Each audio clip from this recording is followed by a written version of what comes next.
용수철 문제입니다. 수직 용수철 문제에서 가장 중요한 거는 평형점을 찾는 거예요.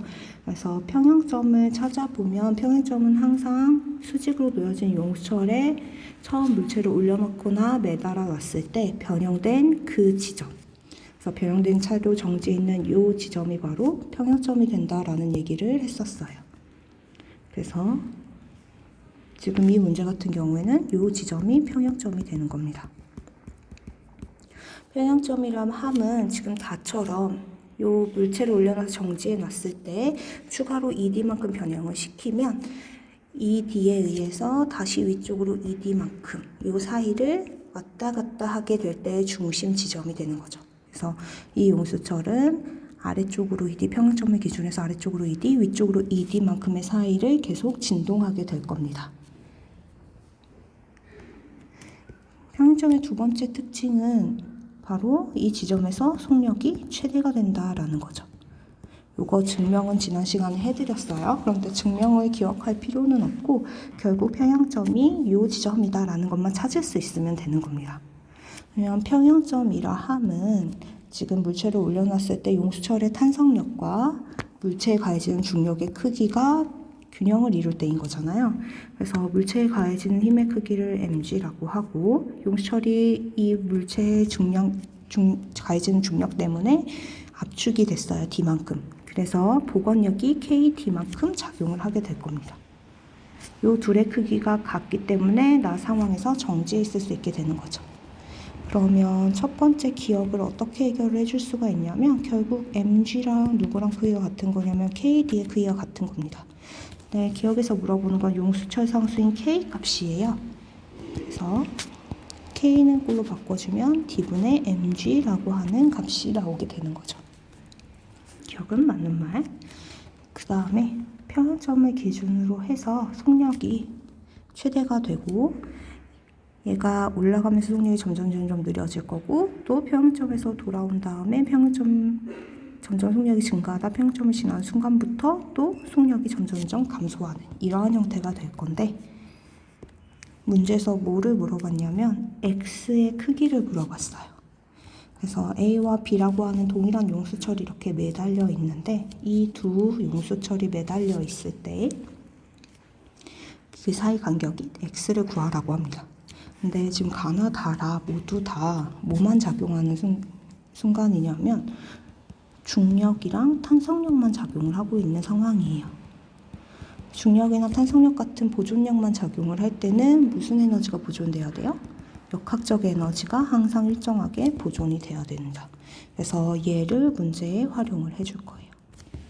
그럼 여기에서 고려해야 되는 역학적 에너지라 함은 뭐가 있냐면 일단 운동에너지 있을 거고요. 운동에너지 있을 거고 그 다음에 포텐셜 에너지가 있을 텐데 포텐셜 에너지가 두 개예요. 중력 포텐셜 에너지랑 탄성 포텐셜 에너지가 있습니다. 그래서 얘네들을 다 고려해야지만 문제를 해결할 수가 있게 되는 거예요.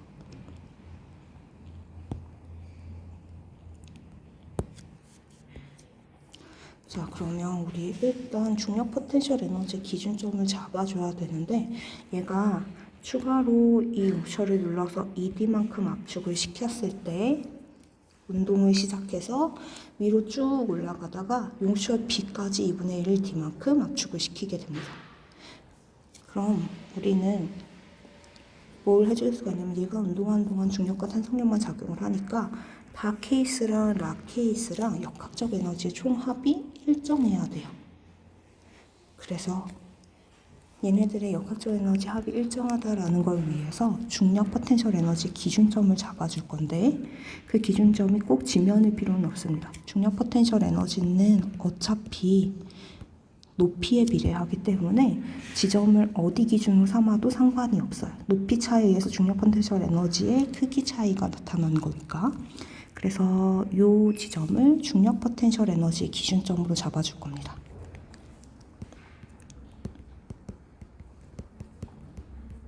그러면 우리가 다에서 무슨 일이 있었냐면 용수철이 압축이 됐어요. 그리고 정지해 있어요. 그러면 일단 운동 에너지는 0인 거고 기준점을 다해서 ED만큼 압축된 요 지점으로 잡았으니까 잠시만요. 표를 그릴게요.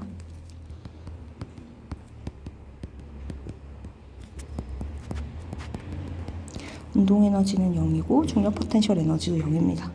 그런데 탄성 포텐셜 에너지는 용수철이 압축됐기 때문에 갖고 있는 상황이죠. 근데 압축된 길이가 ED가 아니라 항상 탄성 포텐셜 에너지에서의 변형된 길이는 용수철의 원래 길이를 기준으로 하셔야 돼요. 그래서 그 원래 길이라 함은 얼마만큼이냐면 처음 자연의 길이일 때, 변형되지 않은 원래 길이일 때를 기준으로 얘기를 해주셔야 됩니다. 그래서 처음에 D만큼 압축되고 추가로 ED만큼 압축이 됐으니까 탄성 포텐셜 에너지의 크기는 2분의 1 K 3D의 전체 제곱이 돼야 되는 거죠. 얘가 그대로 어디까지 이어지냐면 라 상황까지 이어지게 돼요. 그러면 라는 지금 위로 운동을 하면서 용수철 B까지 압축시키고 용수철 B를 2분의 1 D만큼 압축시킨 상황에서 정지해 있는 거거든요. 그럼 얘도 역시나 운동 에너지는 0이 될 거고요. 이 지점을 얘기하는 겁니다. 그래서 0이 될 거고 전체적인 중력 포텐셜 에너지의 크기는 얼마가 돼야 되냐면 mg에다가 처음에 3d만큼 압축시킨 게 원래까지 올라갔고 그 다음에 x만큼 또 올라갔고 용수철을 2분의 1 d만큼 압축시키면서 정지했으니까 3d 플러스 x 플러스 2분의 1 d가 돼야 되는 거예요. 그리고 탄성 포텐셜 에너지는 용수철 B를 또 압축을 시켰기 때문에 갖고는 있는 상황이죠. 2분의 1 동일한 용수철이니까 용수철 상수 똑같을 거고 2분의 1 D의 전체 제곱이 돼야 되는 겁니다. 얘네 둘의 크기가 어떻다고요? 같다 라고 두시면 됩니다. 그럼 정리해 보도록 할게요. 결국은 얘네들의 정리를 먼저 해주면 위에서 K가 D분의 mg라고 했기 때문에 여기에다가 넣어서 정리를 해보도록 할 거예요. 그러면 다의 경우에는 2분의 9 mg D가 될 거고 나의 경우에는 식이 이렇게 정리가 되게 되는 거죠. 그래서 K 대신에 D분의 mg를 넣어준 상황입니다. 그럼 정리하면 X값 구할 수 있고 X값 계산하시면은 니은도 맞는 말이 나오게 됩니다. 그 다음에 디귿이 이제 문제인데요. 운동하는 동안 물체의 운동 에너지의 최대값을 물어본 거잖아요. 그러면 그 지점이 어디라고 그랬어요? 평형점이라고 얘기를 했어요. 그럼 평형점에서의 역학적 에너지도 얼마의 값을 가져야 돼? 총 역학적 에너지, 다에서의 역학적 에너지 합인 2분의 9 mgd를 가져야 되는 겁니다. 그러면 얘를 계산을 한번 해보도록 하죠. 하나씩 쓸게요. 그러면 나 지점에서의 총 역학적 에너지는 2분의 9 mgd가 될 거고 이 나 지점은 얼마만큼 기준을 우리가 잡았던 기준점에서 올라가 있냐면 mged만큼 올라가 있는 상황이에요. 그래서 중력 포텐셜 에너지는 mged만큼 증가한 상황이고 운동 에너지는 최대일 텐데 그 운동 에너지의 값을 그냥 K2라고 표현을 해보도록 할게요. 그 다음에 용수철은 D만큼 압축이 되어 있는 상황이죠. 그러다 보니까 2분의 1 K D의 제곱이 되는 거죠. 그런데 위에서 K가 D분의 mg라고 했으니까 얘는 2분의 1 mg D가 되는 거고 그러면 전체 다해서 2분의 9 mgd가 되기 위해서 운동에너지의 최대값은 2mgd가 돼야 되는 겁니다. 그래서 답은 기억, 니은, 디귿이 돼요.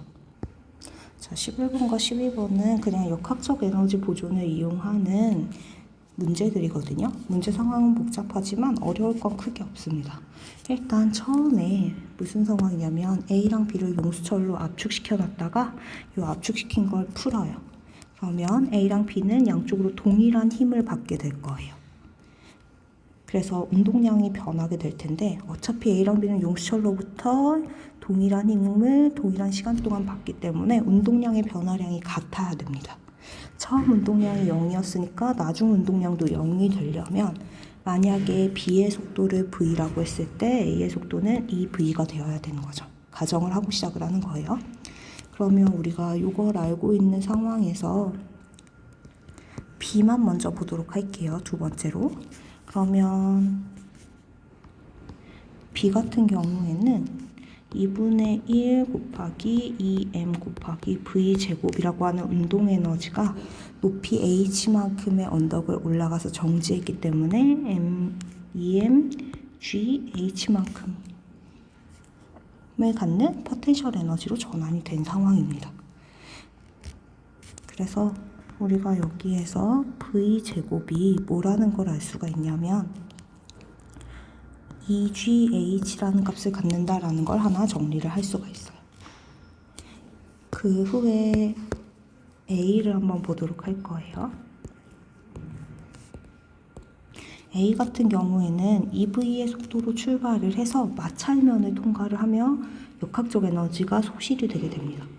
그래서 역학적 에너지 소실된 다음에 용시설 압축시키고 다시 돌아와서 마찰면을 또 통과하기 때문에 여기서도 또 왕복하며 역학적 에너지가 감소할 수밖에 없는 상황인 거예요. 자, 그때 여기 있는 이 용수철은요, 아무런 의미가 없어요. 왜냐하면 용수철의 탄성력이 작용하면 역학적 에너지는 항상 일정하게 보존이 되기 때문에 오로지 얘가 처음에 갖고 있던 2분의 1 곱하기 m 곱하기 2v의 전체 제곱이라고 하는 운동 에너지는 마찰면에서만 소실이 되고 용철의 탄성력에 의해서는 변화하는 양이 없는 건 거예요. 그럼 얘는 있으나 없으나 한 존재입니다. 페이크인 거예요. 근데 이만큼의 에너지를 갖고 있던 A가 마찰면을 총 얼마만큼 가면서 S, 돌아오면서 2분의 S만큼 이동하면서 얼마가 감소했냐면 전체가 다 사라지게 된 거예요. 그래서 정지 상태가 된 거죠. 그러면 결국은 마찰력이 한 일이 뭐가 되는 거냐면 A가 처음 갖고 있던 운동 에너지가 되는 거죠.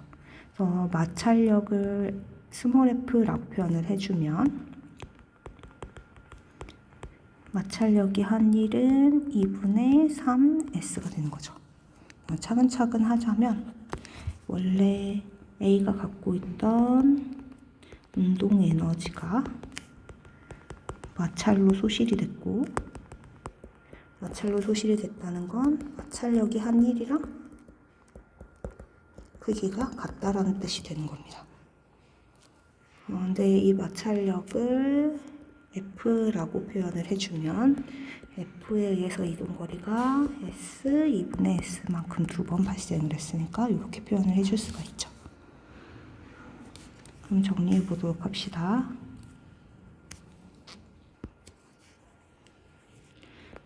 EMV의 제곱이 2분의 3FS가 되는 거죠. 그런데 V제곱 대신에 누굴 써줄 수 있어요? 2GH를 써줄 수가 있어요. 그러면 4mgh가 2분의 3fs가 되는 거고, 문제에서 뭐를 구하라고 했냐면 h를 구하라고 했어요. 그러면 h는 8mg분의 3fs가 될 수밖에 없죠. 12번도 역시나 역학적 에너지 보존을 이용하는 문제인데, 이렇게 두 개가 주어진 이유는 가에서 뭔가 정보를 얻어서 나에서 설정한 미지수를 제거하라는 뜻이에요. 그래서 가의 상황을 먼저 분석을 해보도록 할게요. H 높이에 있던 A가 쭉 내려오면서 A의 위치 에너지가 운동 에너지로 전환될 거고, 이렇게 전환된 애가 경사면을 내려와서 마찰면을 지나면서 모두 소실되어 얼마가 됐냐면 정지 상태가 됐어요. 그럼 마찰력을 F라고 얘기해보면 여기에서 우리가 하나 만들 수 있는 건 원래 가지고 있던 mgh라고 하는 역학적 에너지가 마찰의 한 1로 인해서 소실이 된 게 되는 거죠. 그래서 요식을 하나 만들 수가 있는 상황입니다. 그 다음에 나 상황에서는 A가 6H 높이에서 내려와서 B랑 충돌을 하고 함께 어떻게 움직이냐면 마찰면을 통과한 다음에 용수철까지 압축시키는 상황이에요. 그래서 그려보자면 얘가 쭈르륵 내려와서 B랑 충돌을 하고 충돌한 다음에 함께 움직이고 용수철까지 압축시키는 상황인 겁니다. 그럼 먼저 내려왔을 때 A의 속도부터 계산을 해보도록 할게요. 그래서 처음 1번은 얘가 내려와서 수평면에서 가지게 되는 속도를 계산을 해볼 거예요. 그럼 역학적 에너지가 내려와서 수평면에서 운동할 때까지는 B랑 충돌하기 전까지는 보존이 돼야 되니까 6mgH가 2분의 1 mv의 제곱이 되는 거죠. 이렇게. 그런데 A랑 B랑 질량이 같은데 충돌 이후에 어떻게 움직이냐면 함께 움직입니다. 함께 움직여요. 그러면 운동량 보존이 일어나야 돼요. 그래서 1번 상황은 역학적 에너지 보존을 이용한 거고 2번 상황은 운동량 보존을 이용한 거예요. 즉 무슨 말이냐면 A가 먼저 갖고 있던 운동량인 mv가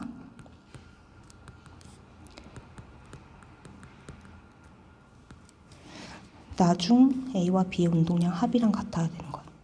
그런데 어차피 둘이 같이 움직이면 2m짜리 물체가 V'으로 움직이는 거랑 똑같으니까 우리는 운동량 보존을 이용해서 이러한 식을 하나 더 세울 수가 있게 되는 겁니다.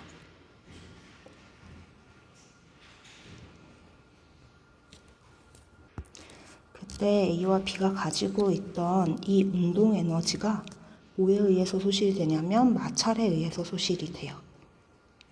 그래서 먼저 좀 식을 정리를 해볼게요.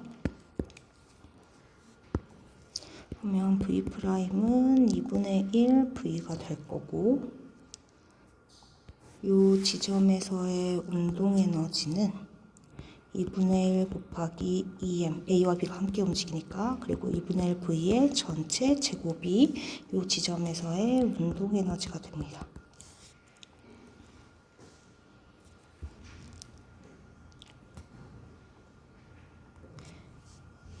근데 얘가 마찰면을 통과하면서 여기를 통과하면서 에너지 일부가 소실이 되게 돼요. 그러면 결국 최대로 용수철을 압축시킨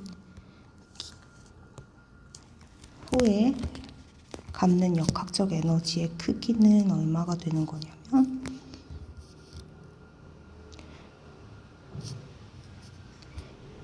이번 위치에서 갖고 있던 이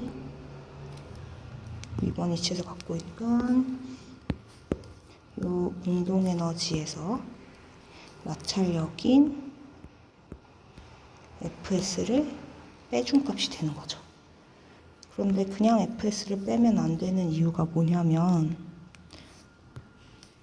물체가 하나가 아니라 두 개예요. 그러면 A도 마찰에 의한 저항을 받고 B도 마찰에 의한 저항을 받기 때문에 그냥 위에서처럼 FS라고 하시면 안 되고 2배의 FS라고 해주셔야 됩니다. 자, 식이 너무 복잡하죠. 얘네들을 위에서 얻은 식을 가지고 정리를 좀 해줄 거예요. 그래서 이 식을 여기에 갖고 와서 바꿔줄 거고 그러면 이 FS가 누가 되는 거냐면 2mgH가 되는 겁니다. 그 다음에 이 식을 여기에다가 넣어줄 거예요. 그러면 얘 계산하면 2분의 1 곱하기 2분의 1 mv 제곱이거든요. 얘는 3mgH가 되는 거죠. 두 개 빼면 얼마 되겠어요?